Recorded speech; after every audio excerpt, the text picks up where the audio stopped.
Well, I want to show you this. This literally just came up while I'm talking to you. I just searched it on Google. So let me try to share screen and just kind of show this to you. I want to hear your thoughts on this. So this is from Gallup.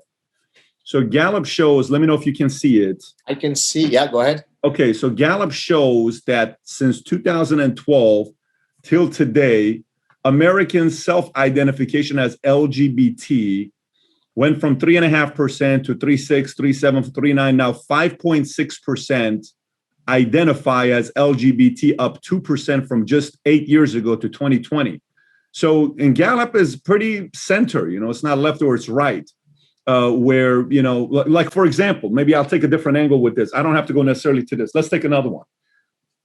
I'm speaking at a conference. They invite me to speak, group of pastors. Hey, marketing. They wanted me to talk specifically on the marketing side. Hey, why is, money being given to churches down? Christian, non-denomination, not necessarily on the denomination, specifically non-denomination. Why is it down? These young people just don't get it anymore. And I said, you know what? Go to Mormon's YouTube channel. So if you go to Mormon's YouTube channel, Mormonism is up, okay? You go to a bunch of churches, they're up. Non-denomination is low, okay? Why is that? What are you guys doing that you weren't doing before, right? Okay, here's another one for you. The argument of atheists.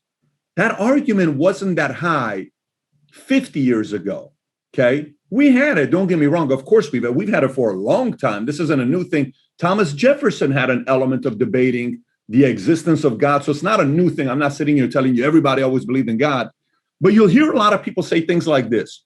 I used to be a Jew. I used to believe in all this other stuff. And I used to be Catholic. I used to be Christian. But listen, we're much smarter today. We know, let's face it, there is no God. What are you talking about? It's been proven, all this other stuff. Is that because we're smarter, or is that because the people on TV and social talking about that God doesn't exist has increased the percentage of that message being given, where people are starting to say, you know what, maybe you're right, God doesn't exist? I'm trying to see how much of that's being influenced from media. I think it's several factors, whether it be the LGBTQ data that you shared from Gallup, or whether it be the atheism example that you gave. So one possibility is by creating a, quote, safer environment for someone to truly identify as an atheist, when in the past it was difficult for me to do so, or to truly identify as a member of the LGBTQ community, whereas earlier I would have been ostracized by my family and kicked out of my small town in the southern USA, then those patterns go up, not so much because there are now more LGBTQ people, but because people are more comfortable admitting to who they are. So that's one possibility. But there's a slightly more, not sinister, but, less clear example. And actually, I had a guest on my show. It hasn't aired. The conversation hasn't aired.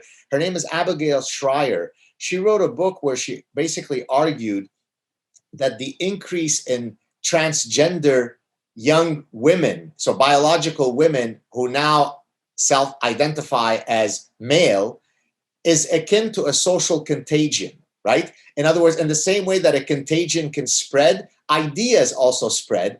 And so for whatever reason, it becomes intoxicating to be a member of that identifiable group. So the next question you can ask me, well, why would anybody ever want to self-identify as a member of a marginalized group like the LGBTQ folks people? And here, actually, I'm going ahead to my latest book. I actually explain this using something called a psychiatric disorder called Munchausen syndrome. Can I take a minute or two to explain what that is? Go for it, please. So in 2010, I had written a scientific paper in a medical journal on Munchausen syndrome, which is the mechanism whereby someone feigns a illness so that they can garner the empathy and sympathy that comes with having that illness. Munchausen syndrome by proxy is even more diabolical, because this is when you have someone under your care, your elderly parent, your pet, or typically your biological child. You harm them, you physically harm them, so that you can then garner the empathy and sympathy by proxy. Oh, poor you, you're a parent of an ailing child. So I was trying to understand the evolutionary reason why biological mothers would harm their children to get that ego stroke. So now I'm going to tie it in with that social contagion that I just talked about. Well, to the extent that it now becomes a form of victimhood to be a member of a marginalized group, I can get my ego strokes, my empathy and sympathy, by being a member of that group. You follow? Now, as you might imagine, Abigail Schreier got into a lot of trouble because, quote, she was erasing the voices of those transgendered kids.